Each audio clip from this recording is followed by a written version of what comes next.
99 anos é tempo suficiente para ver 3 gerações cometerem exatamente o mesmo erro com exatamente o mesmo dinheiro. O erro não muda. Os nomes mudam, as décadas mudam, as desculpas mudam. Mas o erro é sempre idêntico. Acreditar que a riqueza vem de encontrar o momento certo, a ação certa, o conselho certo. Quando a riqueza vem de algo completamente diferente, vem de matemática aplicada com disciplina por tempo suficiente. Nada mais, nada menos. Permita-me dar o número central de tudo o que vou explicar hoje. $5.000 de capital inicial, $500 mensais de aporte, 10% anual de retorno, 29 anos. Resultado, $1 milhão. Isso é tudo. Esse é o caminho. Não há segredo por trás desse caminho. Não há técnica oculta, não há conhecimento especial reservado para os ricos. É aritmética pura, que qualquer pessoa com a 4ª série pode verificar por conta própria. E, no entanto, menos de 5% das pessoas que conhecem esta fórmula a executam com consistência suficiente para chegar ao resultado. Por quê? Isso é exatamente o que vou dissecar durante a próxima hora. Primeiro, você precisa entender como funciona o mecanismo real, não a versão simplificada que ensinam nas escolas. O mecanismo real. Se você tem $1.000 investidos a 10% ao ano, ao final do primeiro ano, você tem $1.100. Isso é trivial, eu sei, mas no segundo ano, os 10% não são calculados sobre 1.000. São calculados sobre 1.100. Você ganha $110 em vez de 100. $10 adicionais. Parece irrelevante. E durante os primeiros 5 anos, efetivamente é. O crescimento é quase imperceptível. É tão lento que a maioria abandona aqui, convencida de que não funciona, convencida de que há algo melhor, convencida de que o sistema é desenhado para mantê-los pobres. Mas acontece algo na década 15. O crescimento que antes parecia lento começa a acelerar, de maneira que viola a intuição humana. Nos primeiros 10 anos dessa estratégia de $500 mensais, você acumula aproximadamente $100.000.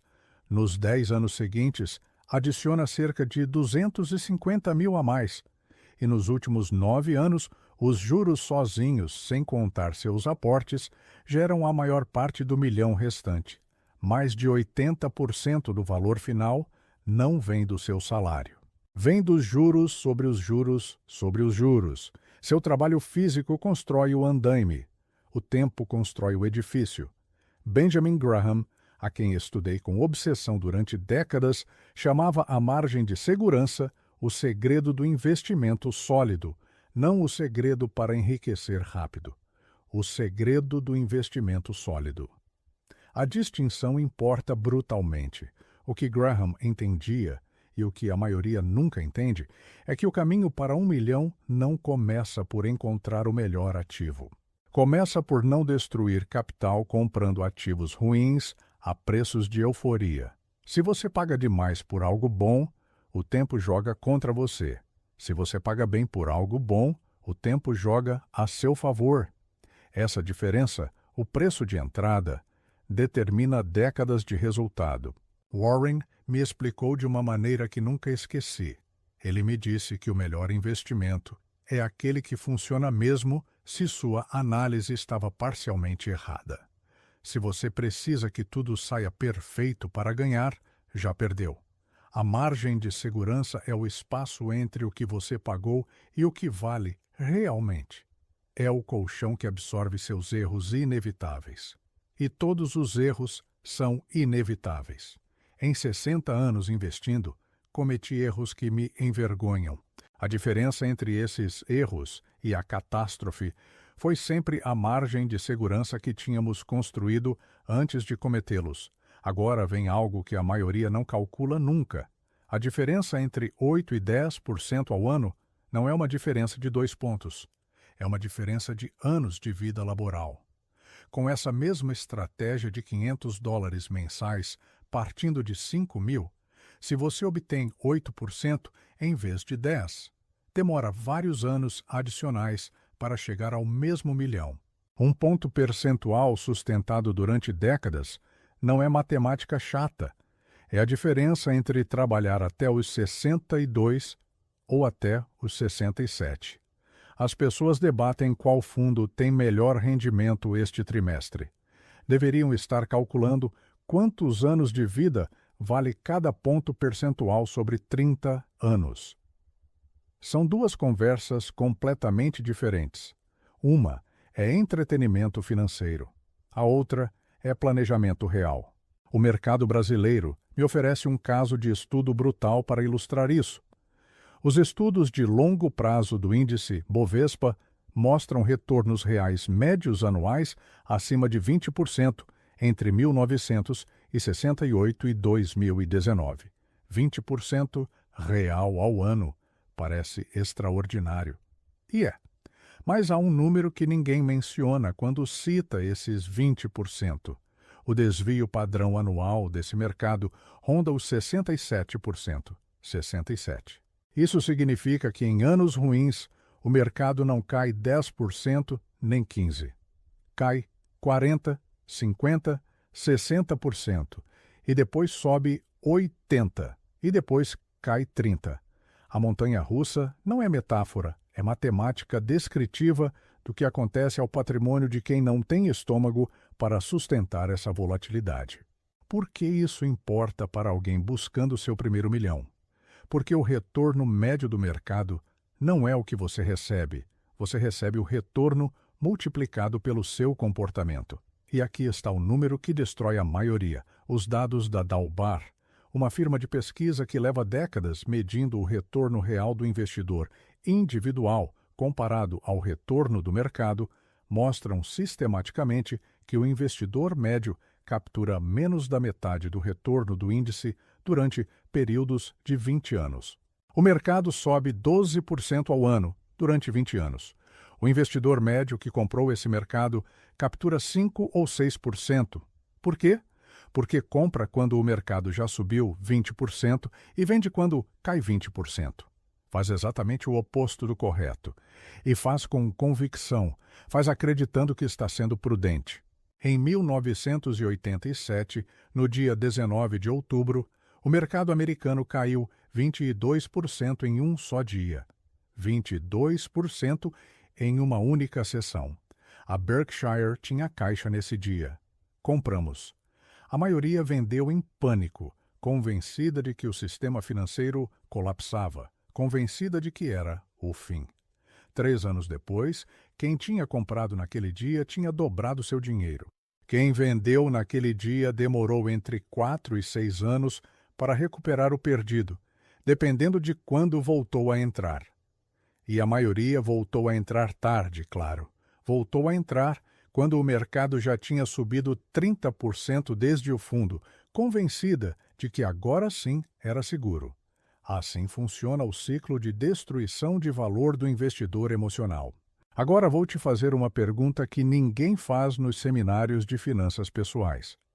Se o caminho para 1 milhão está matematicamente documentado, se os números são verificáveis, se o mecanismo é conhecido há décadas, por que o patrimônio mediano de uma pessoa de 55 anos, na maioria dos países latino-americanos, não supera os $40 mil? Por que não há milhões de pessoas que seguiram a fórmula? A resposta não está na falta de educação financeira.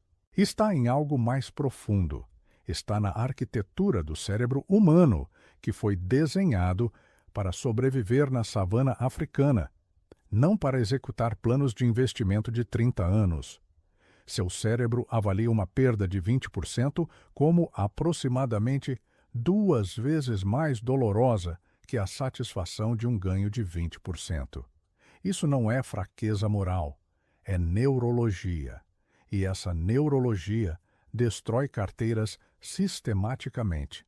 Daniel Kahneman e Amos Tversky passaram décadas documentando exatamente como o cérebro humano toma decisões financeiras irracionais, de maneira previsível e consistente. Não aleatória, previsível. O viés de disponibilidade faz você superestimar o risco do que acabou de ocorrer. Se o mercado caiu 30% no mês passado, seu cérebro atribui uma probabilidade irrazoavelmente alta a que caia outros 30% este mês. O viés de ancoragem faz você tomar o preço que pagou como referência de valor, o qual é matematicamente irrelevante para as decisões futuras. O viés de confirmação faz você buscar informação que confirme o que já decidiu, ignorando sistematicamente a evidência contrária. Estes vieses não são erros ocasionais, são o modo de operação padrão do cérebro humano enfrentando incerteza financeira, e o caminho para 1 milhão requer operar exatamente contra esse modo padrão durante décadas. Isso é o que faz com que a fórmula seja conhecida e os resultados sejam raros. Não é falta de informação. É falta de sistema que neutralize o cérebro. A estratégia prática que Graham articulou e que Warren e eu aplicamos durante décadas tem 3 eixos que são aparentemente simples e brutalmente difíceis de executar. O primeiro é a taxa de poupança. Você não controla o retorno exato do mercado no próximo ano. Ninguém controla. Quem diz que controla mente ou se engana, mas você controla completamente quanto investe cada mês. E aqui está a matemática que as pessoas ignoram. Se você investe 15% da sua renda mensal em vez de 10%, não encurta seu caminho ao milhão em 1/3. Encurta em vários anos, porque o capital adicional gera seus próprios juros compostos sobre o período completo. Cada real adicional que você investe hoje não vale R$ 1 ao final de 30 anos. Vale aproximadamente R$ 17 a 10% ao ano. Isso significa que cada real de consumo que você renuncia hoje custa R$ 17 de patrimônio futuro. Quando compra algo desnecessário por R$ 100 hoje, não gasta R$ 100, gasta R$ 1.700 de futuro. Muito poucos produtos justificam esse preço real. O segundo eixo é a qualidade dos ativos. Para quem não quer dedicar sua vida a analisar balanços, os fundos de índice amplos de ações cumprem o papel de capturar o retorno do mercado sem apostar em uma única empresa. A razão matemática é esta. Em qualquer período de 20 anos, aproximadamente 93% dos fundos geridos ativamente rendem menos que o índice que tentam superar depois de taxas. 93%. Isso não é má sorte. É matemática estrutural. Quando você paga uma taxa de administração de 2% ao ano sobre um fundo que tenta superar o mercado e não consegue, esses 2% sobre 30 anos representam aproximadamente 45% do seu patrimônio final em termos de custo composto. Você paga quase metade da sua riqueza potencial por um serviço que estatisticamente não entrega o prometido. Em 1972, tomamos uma decisão que ilustra perfeitamente o segundo eixo. Warren me ligou para falar sobre a See's Candies, uma fábrica de chocolates na Califórnia. Pediam $25 milhões. Warren pensava que era caro demais para uma empresa de doces. Eu insisti porque vi algo que os números de curto prazo não mostravam, uma marca que podia subir preços todo ano sem perder clientes, porque as pessoas compram chocolates See's para dar de presente em ocasiões especiais. E ninguém quer parecer pão duro nessas ocasiões. O poder de fixação de preços sem perder volume é a característica mais valiosa que um negócio pode ter. Compramos. Hoje, mais de 50 anos depois, a See's Candies nos pagou mais de $2 bilhões em dividendos. 25 milhões se converteram em 2 bilhões sem que jamais tenhamos vendido uma única ação. Essa compra nos ensinou algo que nenhum livro-texto articula claramente. Um negócio extraordinário a preço justo supera em décadas um negócio medíocre a preço de banana. O terceiro eixo é o mais subestimado de todos e o que mais vidas financeiras destruiu, o comportamento ao longo do tempo. Os dados são devastadores aqui. O investidor, pessoa física médio, compra quando o mercado já subiu 20%, convencido de que é sinal de força. Vende quando o mercado caiu 20%, convencido de que é sinal de catástrofe iminente. Faz exatamente o contrário do que matematicamente funciona e faz de maneira consistente, década após década, crise após crise, geração após geração. A solução que Warren e eu encontramos não é de inteligência superior. É de sistema. Automatizar aportes elimina a decisão mensal de investir ou não. Definir previamente a alocação de ativos elimina a tentação de reagir às notícias. Comprometer-se por escrito com a estratégia antes que chegue a crise elimina a possibilidade de tomar decisões emocionais no pior momento. Em 2007, quando o mercado subia e todos compravam com entusiasmo, a Berkshire tinha acumulado 40 bilhões de dólares em caixa. 40 bilhões. Os analistas nos chamavam de covardes. Diziam que éramos antiquados. Um artigo de uma revista financeira importante perguntou em sua capa se Warren Buffett tinha perdido o jeito. Tínhamos 40 bilhões parados, sem gerar o retorno que o mercado eufórico parecia oferecer. Suportamos 12 meses de críticas públicas. Logo chegou 2008. O índice Standard & Poor's 500 caiu 57% desde seu pico até seu fundo entre outubro de 2007 e março de 2009. 57%. Companhias sólidas que valiam R$ 100 a ação eram vendidas a R$ 43. Não porque os negócios tivessem mudado, porque o pânico é democrático. Quando o mercado cai em espiral, arrasta tudo, o bom junto com o ruim. E nós tínhamos 40 bilhões para comprar. Compramos. Compramos Wells Fargo, Goldman Sachs, General Electric, entre outras. As condições que negociamos naquele momento foram extraordinárias precisamente porque éramos os únicos compradores racionais em um mercado de vendedores irracionais. O caixa que todos chamavam de covardia provou ser a munição mais poderosa na crise mais violenta dos últimos 70 anos. Agora vou fazer um cálculo que ninguém faz nas discussões sobre investimento e que muda completamente a perspectiva. A maioria se concentra em quanto ganha.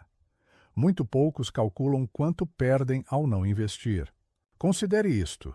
Um trabalhador de 30 anos com capacidade de investir R$ 500 mensais, que decide esperar 5 anos antes de começar, talvez porque queira pagar a dívida do carro primeiro, talvez porque esteja esperando estabilidade no emprego, talvez porque o mercado pareça incerto.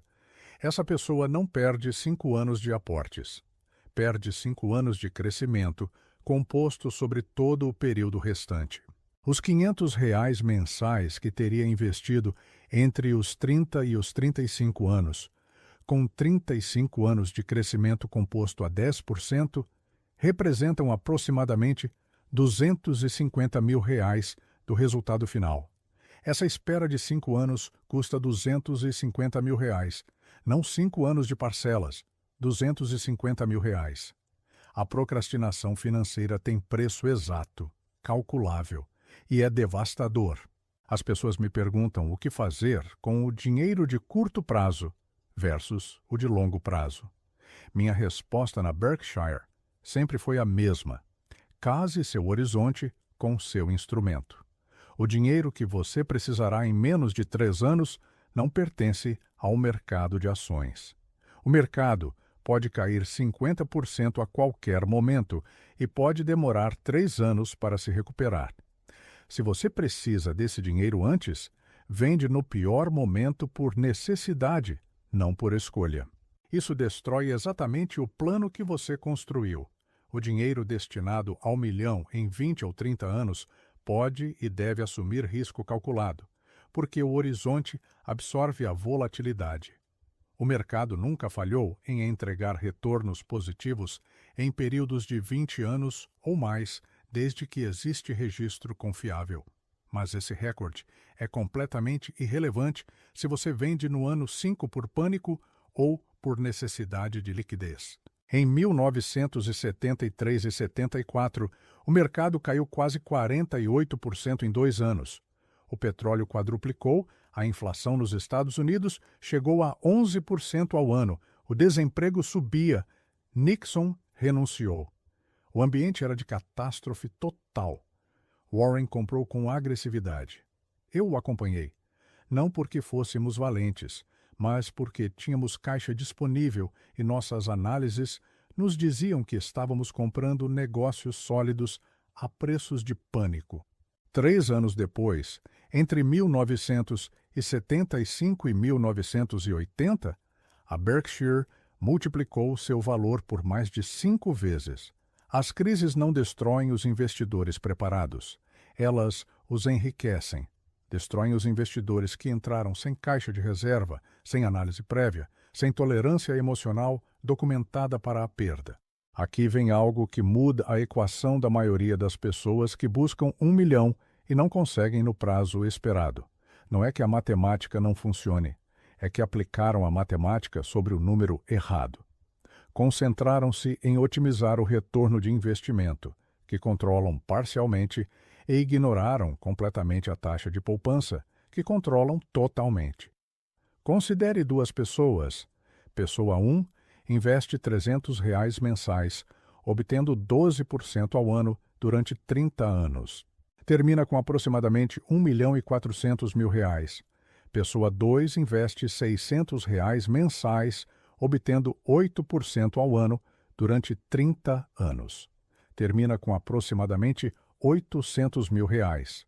Pessoa 1 ganhou mais com menos, você dirá. Correto. Mas agora considere que a pessoa 2 tem a capacidade de poupar R$ 600 porque decidiu não comprar o segundo carro, não trocar de celular todo ano, não aumentar seu nível de vida cada vez que aumentou sua renda. A pessoa 2 controla sua taxa de poupança completamente. A pessoa 1 depende de encontrar e manter 12% ao ano durante 30 anos, o que requer uma habilidade de seleção de ativos que 93% dos gestores profissionais não conseguem consistentemente. Qual é o caminho mais seguro ao milhão? O que você controla, não o mercado.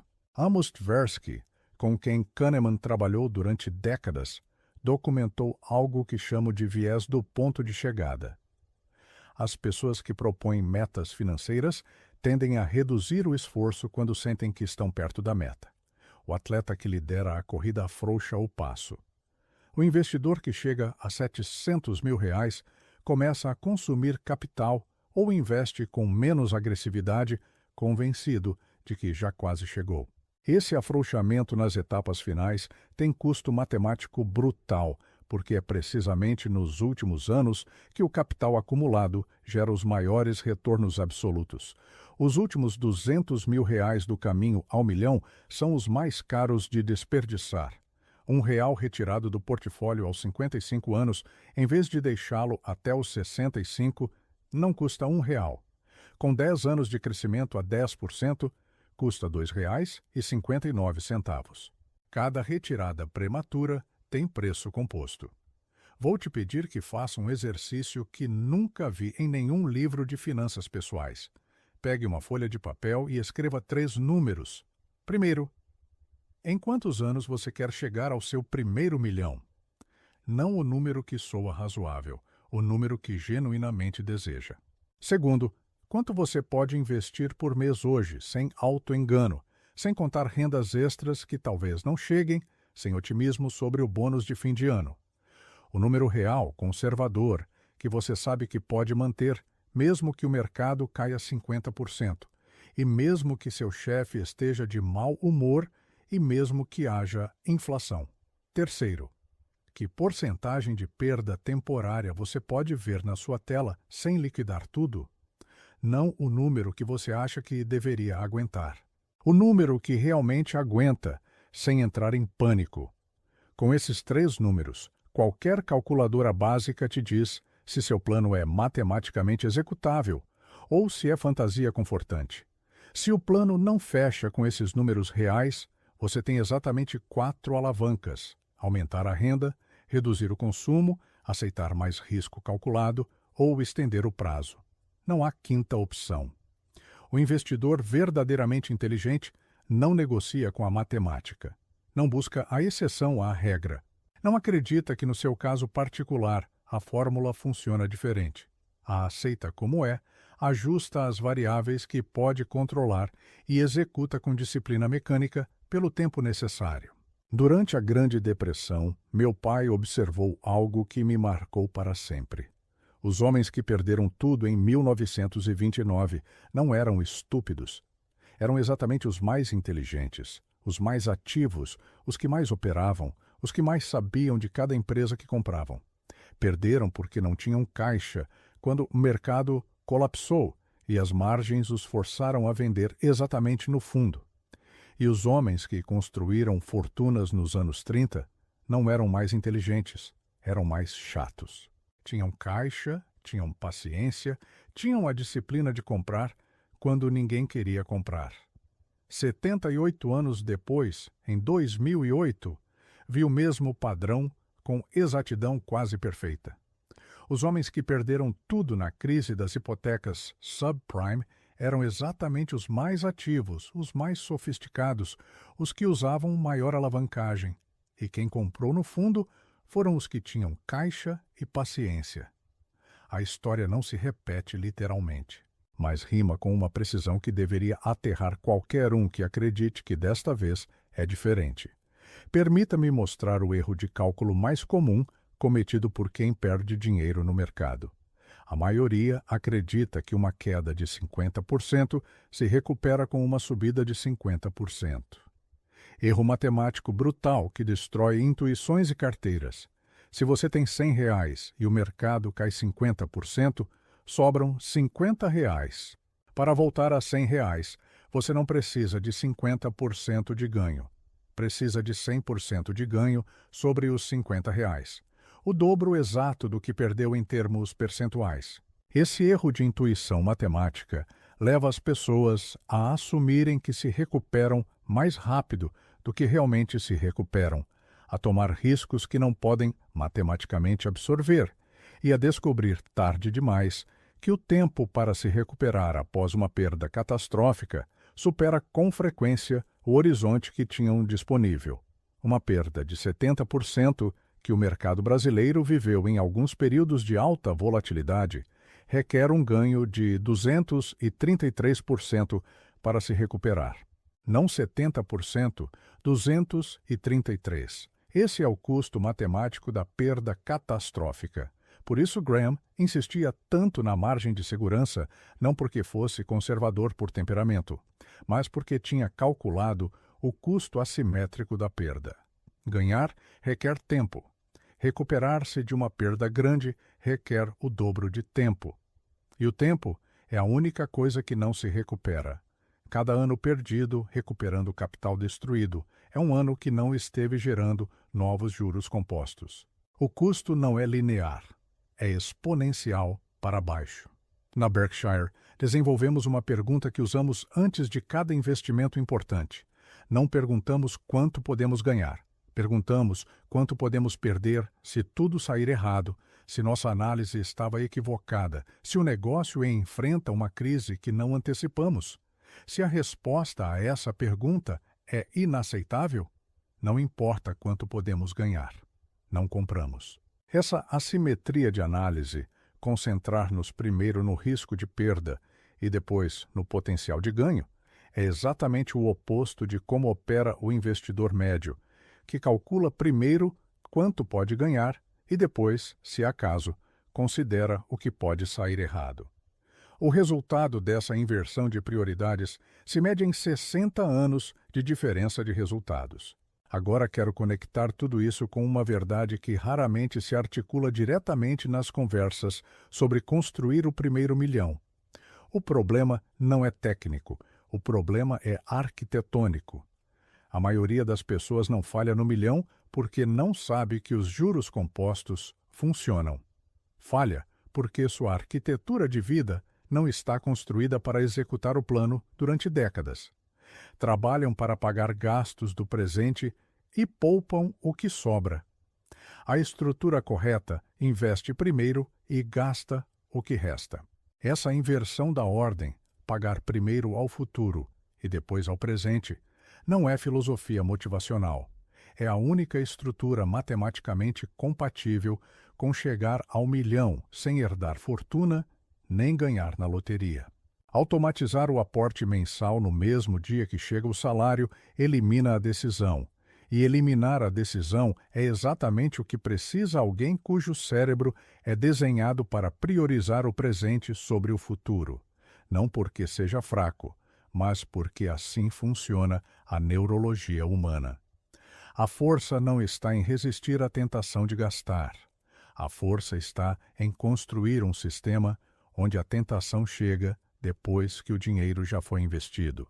Qual é a única pergunta que importa ao final desta hora? Não é se você entendeu a matemática. A matemática é simples, não é se encontrou a melhor estratégia. A estratégia básica está documentada em centenas de livros há décadas. A única pergunta que importa é se você tem um sistema, não uma intenção, mas um sistema, que executa o plano automaticamente quando seu cérebro quer escapar. Quando o mercado cai e dói, quando a tentação do consumo é mais imediata que a abstração do milhão em 20 anos, quando seu cunhado te convence de que encontrou algo melhor. Um sistema que opera independentemente do seu estado de espírito, independentemente do humor do mercado, independentemente das notícias do dia. Se você tem esse sistema, o milhão não é uma pergunta de se. É uma pergunta de quando. Se não o tem, o milhão continuará sendo exatamente o que é para a maioria. Um número que sabem que é alcançável, que sabem como alcançar e que não alcançam porque saber não basta. Nunca bastou. E aos meus 99 anos, com tudo o que vi, com todas as crises e os auges e os pânicos e as euforias que presenciei, a única coisa que mudou entre as pessoas que chegaram ao milhão e as que não chegaram não foi o conhecimento, foi o sistema. E você tem que decidir hoje se vai construir esse sistema ou se vai passar as próximas 2 décadas explicando por que não o fez. A diferença entre quem chega e quem não chega ao milhão raramente aparece em momentos dramáticos. Não é a grande decisão de vender no pânico de 2008. Não é a grande decisão de não comprar na euforia de 2007. São as decisões pequenas, repetidas, invisíveis, que ninguém celebra e ninguém registra. É o mês de agosto em que o mercado caiu 8% e você manteve o aporte automático, mesmo que doesse. É o ano em que recebeu um bônus inesperado e o investiu em vez de trocá-lo por um carro melhor. É a conversa que não teve com o vizinho sobre a criptomoeda que ia se multiplicar 10 vezes em 6 meses. As fortunas não se constroem nos momentos grandes. Constroem-se nos momentos pequenos que ninguém vê e que se repetem durante décadas sem audiência e sem aplauso.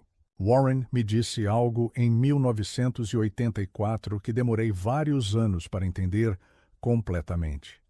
Ele me disse que o investidor bem-sucedido não é o mais inteligente nem o mais informado, é o mais chato, o que faz exatamente a mesma coisa todo mês durante décadas, sem importar o que diga o mercado, sem importar o que digam os analistas, sem importar o que recomende a revista financeira de maior circulação.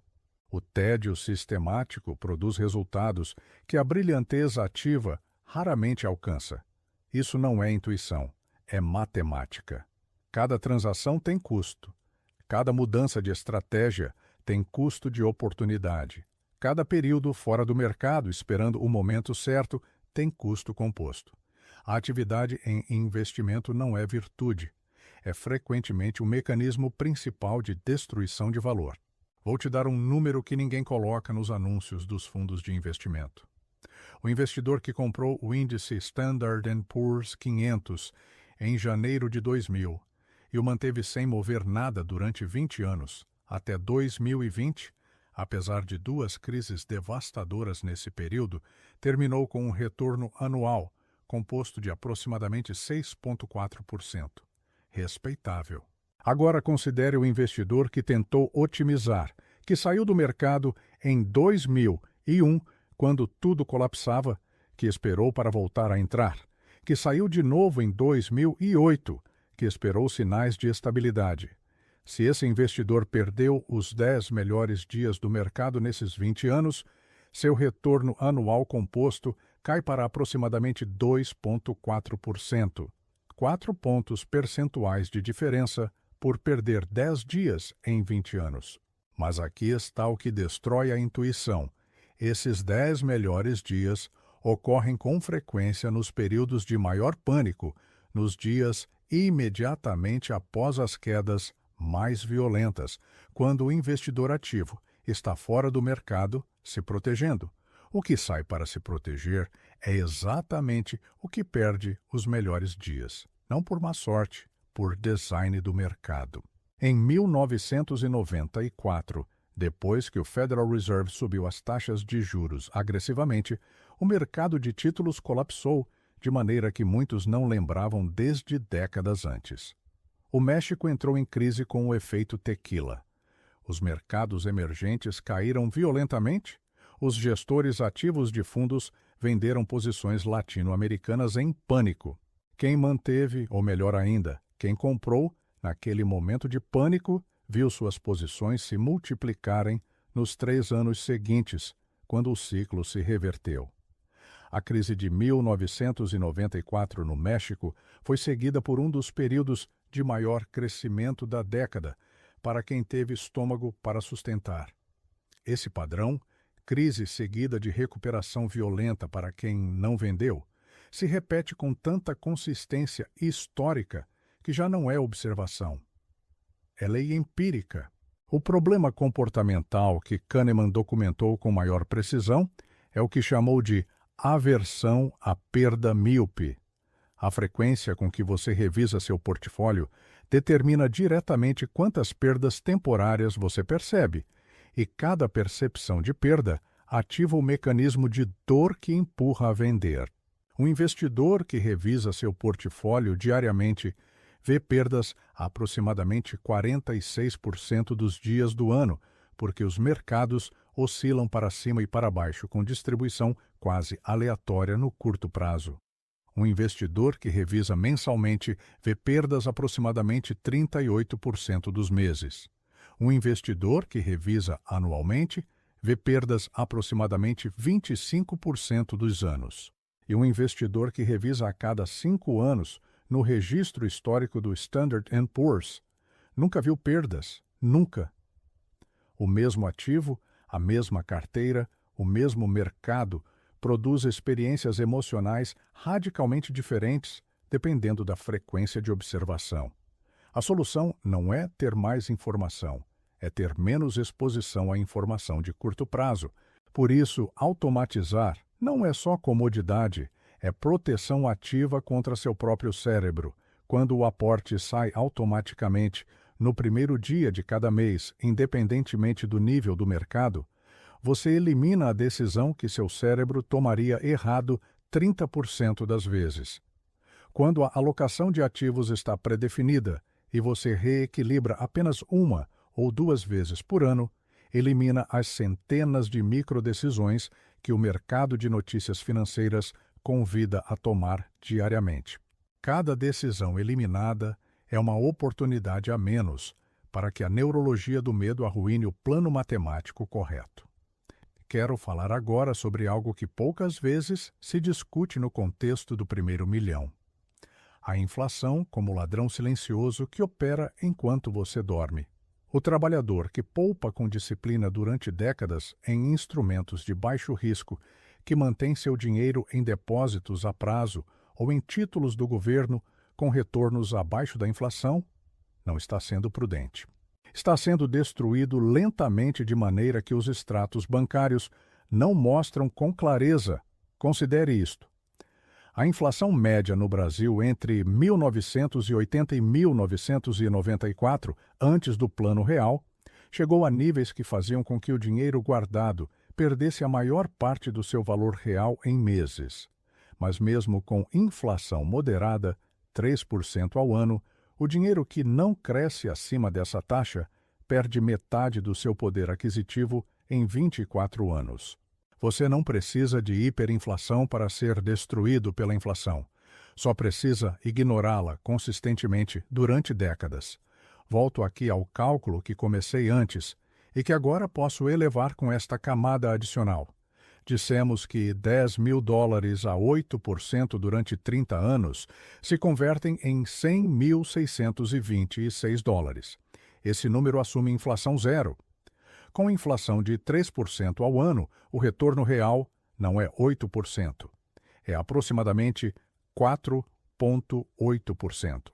Com 4,8% durante 30 anos, esses $10.000 se convertem em aproximadamente 42 mil em poder aquisitivo real, não em 100 mil. E se a inflação é 5%, o retorno real cai para 3%. E os 10 mil se convertem em 24 mil em poder aquisitivo real. O número nominal no seu extrato pode dizer 100 mil, mas o que você pode comprar com isso equivale a 24 mil em dólares de hoje. A inflação não aparece nas manchetes financeiras cotidianas, mas opera todos os dias, sem feriados, sem férias, sem clemência. Por isso, o primeiro milhão nominal não é o objetivo correto para quem quer independência financeira real. O objetivo correto é o primeiro milhão em poder aquisitivo do ano de início, e esse objetivo requer retornos consistentemente acima da inflação durante o período completo. O que significa que os instrumentos conservadores de renda fixa, que rendem abaixo ou apenas acima da inflação, não são uma estratégia de investimento. São uma estratégia de preservação de capital nominal, com destruição de capital real. A diferença importa enormemente e quase ninguém a calcula. Na Berkshire, sempre pensamos em termos de poder aquisitivo real, não em termos nominais. Quando avaliamos um investimento, a primeira pergunta é se esse negócio pode subir preços acima da inflação sem perder volume de vendas. Essa capacidade, que os economistas chamam de poder de precificação, é o melhor seguro contra a inflação que existe. Uma empresa que pode subir preços 3% quando a inflação é 3%, mantém seu valor real. Uma empresa que não pode subir preços porque tem concorrência intensa ou porque seus clientes são sensíveis ao preço, vê seu valor real sofrer erosão ano após ano, mesmo que suas receitas nominais cresçam. A Coca-Cola pode subir preços, porque ninguém troca Coca-Cola por uma genérica para economizar 20 centavos. A See's Candies pode subir preços porque ninguém dá chocolates baratos em ocasiões especiais. Esses negócios são proteções naturais contra a inflação integradas em seu modelo de negócio. Para o investidor individual que não analisa negócios específicos, a proteção contra a inflação vem de possuir ações de empresas que, em conjunto, têm esse poder de precificação. Historicamente, o mercado de ações em períodos longos supera a inflação em termos reais. Não em todos os anos, não em todas as décadas, mas em períodos de 20 anos ou mais, a evidência histórica é consistente. O que possui o mercado amplo durante 20 anos, sem tentar otimizar, sem tentar sair nos maus momentos, termina com poder aquisitivo real maior do que quem manteve caixa ou títulos de baixo rendimento durante o mesmo período. Não porque o mercado seja perfeito, mas porque as empresas que o compõem geram valor real que com o tempo supera a inflação. Deixe-me agora fazer o cálculo mais honesto que você ouvirá sobre o caminho ao milhão. Estamos falando de 29 anos de aportes mensais disciplinados. 29 anos é a diferença entre os 30 e os 59 anos. É a maior parte da sua vida laboral ativa. Durante esses 29 anos vão ocorrer exatamente isto. Pelo menos 2 ou 3 crises de mercado, onde o valor da sua carteira cairá 30%, 40%, 50% temporariamente. Pelo menos uma ou duas recessões econômicas onde sua renda estará ameaçada e a tentação de parar os aportes será racional e compreensível. Pelo menos 5 ou 6 momentos onde alguém de confiança te ofereça uma alternativa que parece melhor, mais rápida, mais segura. E pelo menos uma dúzia de momentos onde o tédio da estratégia simples, comparado com a emoção do que outros estão ganhando, te fará duvidar de tudo. Nenhum desses momentos é excepcional. Todos são parte normal do caminho. O plano que não sobrevive a esses momentos não era um plano, era uma intenção para tempos bons.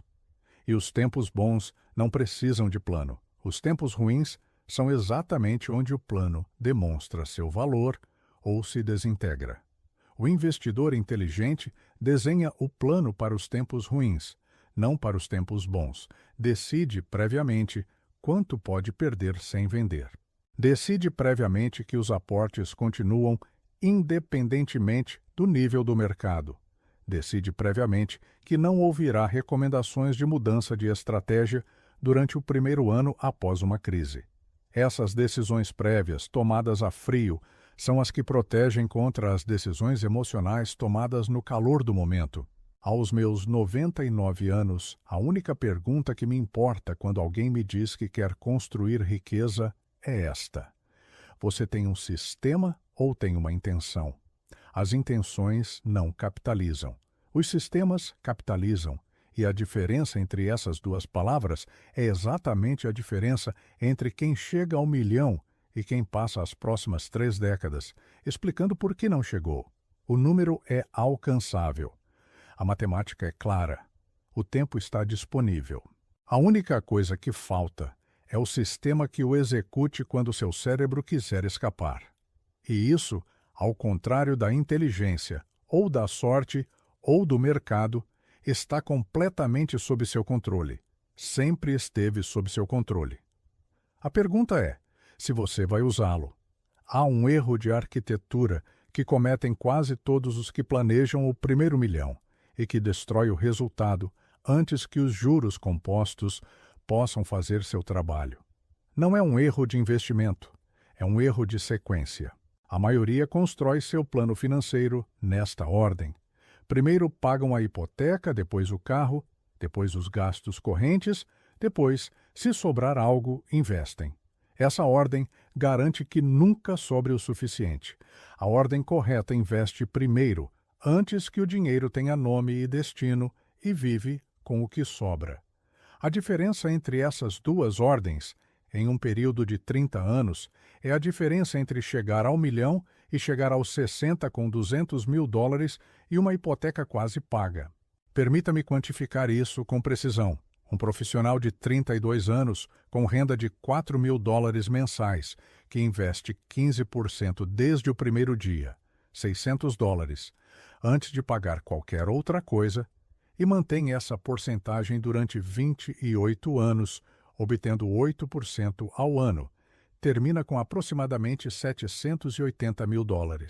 O mesmo profissional que investe o que sobra ao final do mês, que na prática acaba sendo uma média de $200 mensais, porque os gastos sempre se expandem para preencher a renda disponível, termina com aproximadamente $260 mil.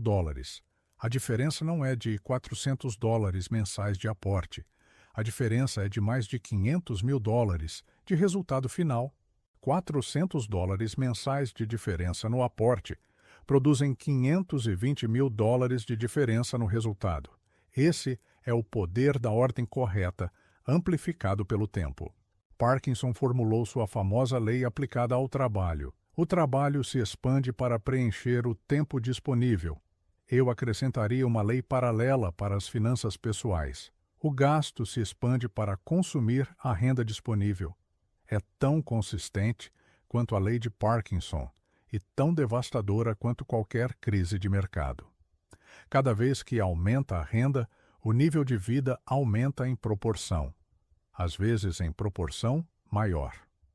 O carro melhora, o apartamento melhora, as férias melhoram, os restaurantes melhoram, e o aporte de investimento, se existia, se mantém no mesmo número nominal que tinha há 3 anos, perdendo proporção real contra a renda crescente. Esse padrão, o que os economistas chamam de inflação do estilo de vida, é o mecanismo mais eficiente de destruição de patrimônio que existe, precisamente porque não dói. Ocorre gradualmente, celebrado socialmente como evidência de sucesso, e só se torna visível décadas depois, quando o resultado deveria estar consolidado e não está. Na Berkshire, nunca entendemos por que os executivos bem-sucedidos aumentavam seu gasto em proporção exata ao seu sucesso. Warren viveu durante décadas na mesma casa de Omaha que comprou em 1958 por $31.500, não por ascetismo, por compreensão matemática de que cada real de consumo tem custo de oportunidade composto. O carro de luxo que custa $80.000 não custa $80.000 se você tem 40 anos e horizonte de 25 anos de investimento. Custa R$247.000 a 8% ao ano nesse horizonte. Esse é o preço real do carro. E muito poucos produtos justificam esse preço real quando calculado com honestidade. Agora quero falar da dívida, porque a dívida é exatamente o mecanismo inverso dos juros compostos e tem o mesmo poder destrutivo que os juros compostos têm poder construtivo. Uma dívida de cartão de crédito a 20% ao ano cresce com a mesma brutalidade exponencial que um investimento cresce a 10%, mas na direção contrária. $10.000 de dívida a 20% ao ano, que não são pagos em 10 anos, se tornam $61.900. Você não comprou nada novo nesses 10 anos, pagou parcelas. Mas os juros sobre os juros sobre os juros multiplicaram a dívida original por 6. O mesmo mecanismo que constrói fortunas quando trabalha a seu favor, te destrói com eficiência idêntica quando trabalha contra você. Por isso, a sequência correta para quem tem dívida de alto custo e quer construir o primeiro milhão não é investir e pagar dívida simultaneamente em proporções iguais. É eliminar primeiro qualquer dívida cuja taxa supere o retorno esperado do investimento. Se você paga 20% ao ano em dívida de cartão e seu investimento rende 10% ao ano, cada real que você investe em vez de pagar a dívida te custa 10 pontos percentuais líquidos anuais. Não há ativo que justifique isso matematicamente. A eliminação de dívida de alto custo é o investimento com maior retorno garantido disponível para a maioria das pessoas. Não é emocionante. Não gera extratos com ganhos visíveis, mas o retorno matemático é exato, garantido e livre de risco de mercado. A exceção a essa regra são as dívidas de baixo custo, particularmente os financiamentos imobiliários em períodos de inflação moderada ou alta. No Brasil, durante certos períodos históricos, quem tinha dívida imobiliária a taxa fixa, viu essa dívida sofrer erosão em termos reais, enquanto seus ativos imobiliários mantinham ou aumentavam o valor real. Essa erosão de dívida por inflação é o único cenário onde manter dívida a longo prazo, enquanto se investe, pode ser matematicamente racional. Mas requer que a taxa da dívida seja significativamente inferior ao retorno esperado do investimento depois da inflação. Um financiamento a 6% em um ambiente onde o mercado rende 12% pode justificar investir em paralelo. Um cartão a 20% em qualquer ambiente não tem justificativa matemática para manter enquanto se investe. Porque a maioria mantém dívida de alto custo e investe simultaneamente? Pela mesma razão que vende nos fundos do mercado e compra nos picos. Porque o cérebro avalia situações financeiras de maneira que otimiza o conforto emocional imediato, não o resultado matemático a longo prazo. Ver um saldo de investimento crescendo produz satisfação positiva. Ver uma dívida diminuindo produz satisfação neutra. O cérebro prefere a satisfação positiva, mesmo que matematicamente seja inferior.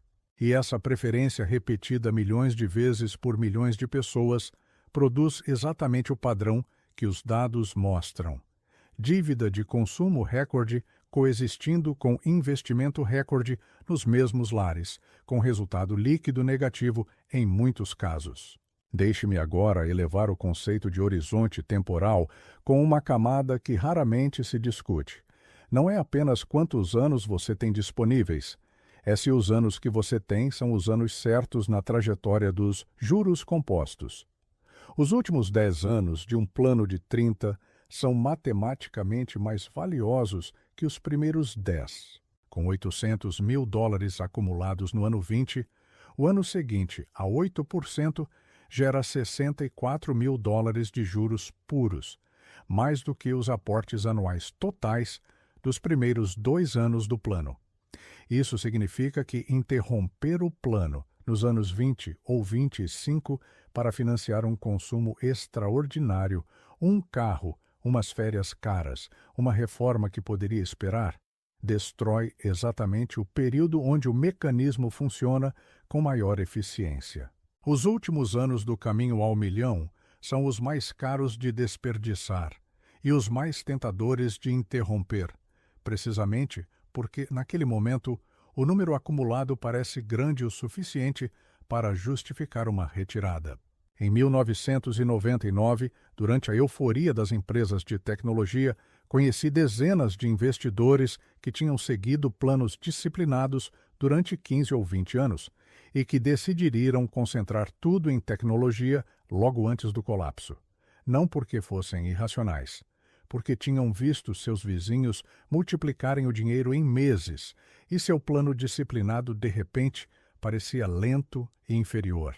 O índice Nasdaq, que concentrava as empresas de tecnologia, caiu 78% entre março de 2000 e outubro de 2002. 78%.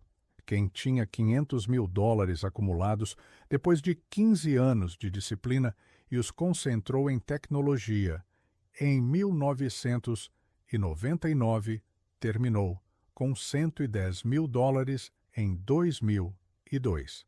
Perdeu 15 anos de trabalho em 30 meses.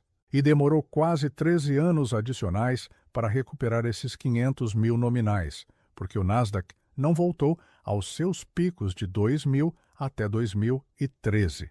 13 anos para recuperar o nível. E durante esses 13 anos, a inflação continuou sofrendo erosão no poder aquisitivo real. A diversificação não é uma estratégia para maximizar ganhos. É uma estratégia para não ser destruído pelo erro inevitável. Não sei qual setor do mercado vai liderar os próximos 10 anos. Ninguém sabe com certeza suficiente para concentrar tudo nessa aposta. Quem possui o mercado amplo possui todos os setores em proporção ao seu valor, se beneficia dos que lideram e sobrevive aos que colapsam sem ser destruído por nenhum. Essa é a razão matemática da diversificação, não a filosofia do termo médio, nem a covardia diante do risco. É reconhecimento honesto da incerteza irredutível do futuro e construção de um sistema que sobrevive a essa incerteza. Vou te dar agora o cálculo final que sintetiza tudo o que discutimos. 3 pessoas, mesma idade, 30 anos, mesma renda, $4 mil mensais. Pessoa 1 investe os 15% automatizados, $900 mensais, desde o primeiro dia, em fundos de índice diversificados, nunca toca no dinheiro em crises, reequilíbrios anuais, durante 30 anos a 8% real. Resultado: aproximadamente $1.300.000 em poder aquisitivo real. Pessoa 2 investe o que sobra, média $200 mensais, porque o gasto cresceu com a renda em instrumentos conservadores a 4% real para evitar a volatilidade. Resultado: aproximadamente $140 mil em poder aquisitivo real. Pessoa 3 investe agressivamente em períodos de euforia, vende em crises, busca assessoria ativa que cobra 2% ao ano, captura metade do retorno do mercado pelo comportamento. Resultado: aproximadamente US$ 280 mil nominais, R$ 190 mil. A diferença entre pessoa 1 e pessoa 3 não é de inteligência. A pessoa 3 provavelmente passou mais tempo pensando em investimentos do que a pessoa 1. A diferença é de sistema versus atividade. E sistema ganha sempre em períodos longos. Tudo o que expliquei durante esta hora converge em um ponto único. O primeiro milhão não é uma conquista de inteligência financeira sofisticada. É uma conquista de consistência mecânica durante tempo suficiente. A mecânica é simples. Investir primeiro, automatizar o aporte, diversificar o risco, ignorar o ruído do mercado, manter o plano nas crises. O tempo faz o resto, mas essa simplicidade é precisamente o que a torna difícil de executar. O cérebro humano valoriza a complexidade. Busca soluções sofisticadas para problemas que têm soluções simples, desconfia do que é simples demais. E essa desconfiança do simples, essa busca pelo sofisticado, essa abertura às promessas de atalhos brilhantes, é exatamente o que converte o milhão alcançável no milhão que nunca chegou. Aos meus 99 anos, vi fortunas construídas e fortunas destruídas com frequência suficiente para reconhecer o padrão com certeza. As fortunas construídas foram chatas, foram sistemáticas, foram consistentes nos momentos onde ser consistente era difícil. As fortunas destruídas foram emocionantes, tiveram momentos de brilhantismo, encontraram o atalho logo antes do atalho colapsar. A emoção e a riqueza raramente coexistem no longo prazo. O que busca emoção em seus investimentos geralmente encontra exatamente isso. Emoção, não riqueza. O que aceita o tédio do sistema correto geralmente encontra, décadas depois, exatamente US$1 milhão esperando por ele, com a paciência que ele teve com o processo. Essa é a única ironia que vale a pena lembrar de tudo o que eu disse hoje.